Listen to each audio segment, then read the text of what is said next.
नमस्कार। अनंत कोटि ब्रह्मांड की अधीश्वरी भगवती श्री दुर्गा के बारे में कौन नहीं जानता, किंतु अपनी अल्पमति से जितना मैं जान सकी हूँ, ज़्यादा समय न व्यर्थ करते हुए चलती हूँ आज के सीधे प्रकरण पर। तो किस्सा घर और मनोरंजन चैनल को यदि आपने अभी तक सब्सक्राइब नहीं किया है तो प्लीज़ जल्दी से सब्सक्राइब कर लीजिए, लाइक भी कीजिएगा, शेयर भी कीजिएगा। तब तक मैं चलती हूँ सीधे आज के प्रकरण पर। भगवती श्री दुर्गा ही संपूर्ण विश्व को सत्ता और स्फूर्ति प्रदान करती हैं। इन्हीं की शक्ति से ब्रह्मादि देवता उत्पन्न होते हैं, जिनसे विश्व की उत्पत्ति होती है। इन्हीं की शक्ति से विष्णु और शिव प्रकट होकर विश्व का पालन और संहार करते हैं। यही गोलोक में श्री राधा, साकेत में श्री सीता, क्षीर सागर में लक्ष्मी, दक्ष कन्या सती और दुर्गति नाशिनी माँ दुर्गा हैं। शिव पुराण के अनुसार भगवती श्री दुर्गा के आविर्भाव की कथा इस प्रकार है। प्राचीन काल में दुर्गम नामक एक महाबली दैत्य उत्पन्न हुआ। उसने ब्रह्मा जी के वरदान से चारों वेदों को लुप्त कर दिया। वेदों के अदृश्य हो जाने से सारी वैदिक क्रियाएं बंद हो गईं। उस समय ब्राह्मण और देवता भी दुराचारी हो गए। न कहीं दान होता था, न तप किया जाता था, न यज्ञ होता था, न होम ही किया जाता था। परिणाम यह हुआ कि पृथ्वी पर 100 वर्षों तक वर्षा बंद हो गई। तीनों लोकों में हाहाकार मच गया। सब लोग अत्यंत दीनहीन और दुखी हो गए। कुआं, बावड़ी, सरोवर, सरिता, समुद्र सब सूख गए। सभी लोग भूख प्यास से संतप्त होकर मरने लगे। प्रजा के महान दुख को देखकर सभी देवता महेश्वरी योग माया की शरण में आए।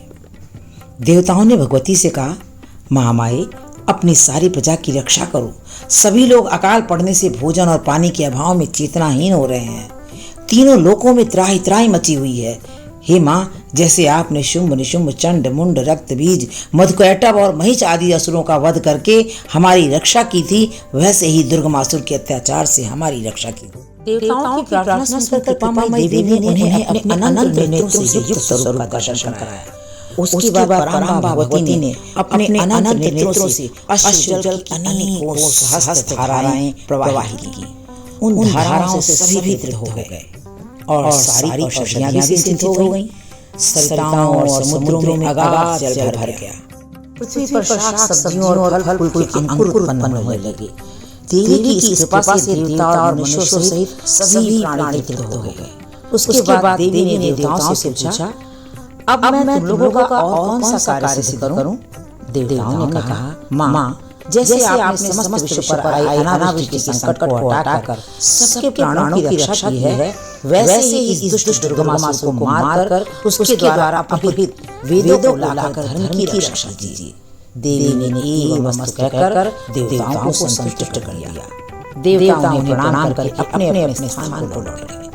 तीनों लोकों में आनंद ही आनंद छा गया।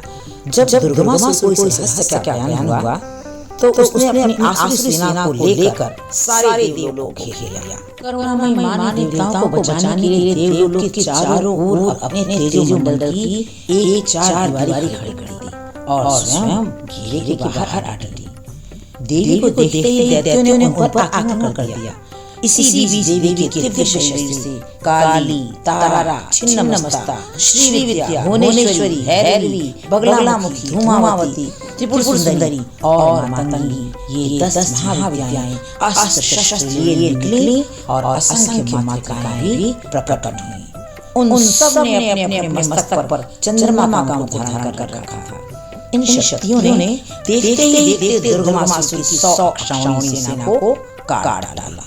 इसके बाद देवी ने दुर्गमासुर का अपने तीखे त्रिशूल से वध कर डाला और वेदों का उद्धार कर उन्हें देवताओं को प्रदान कर दिया। दुर्गमासुर को मारने के कारण दुर्गा नाम का प्रसिद्ध हुआ। माता ने इसी समय अपने अनंत नेत्रों से युक्त स्वरूप का दर्शन कराया था, इसलिए साक्षी नाम से तभी से जानी जाती हैं।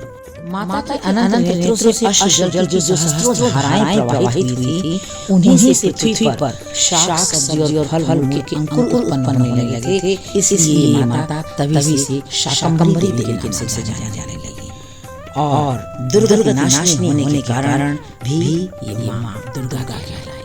माता दुर्गा के आविर्भाव की ये कथा आपको कैसी लगी दोस्तों मुझे कमेंट बॉक्स में लिखकर जरूर बताइएगा। मिलती हूँ आपसे इसके बाद एक और अच्छी कहानी और प्रकरण के साथ। तब तक के लिए नमस्कार।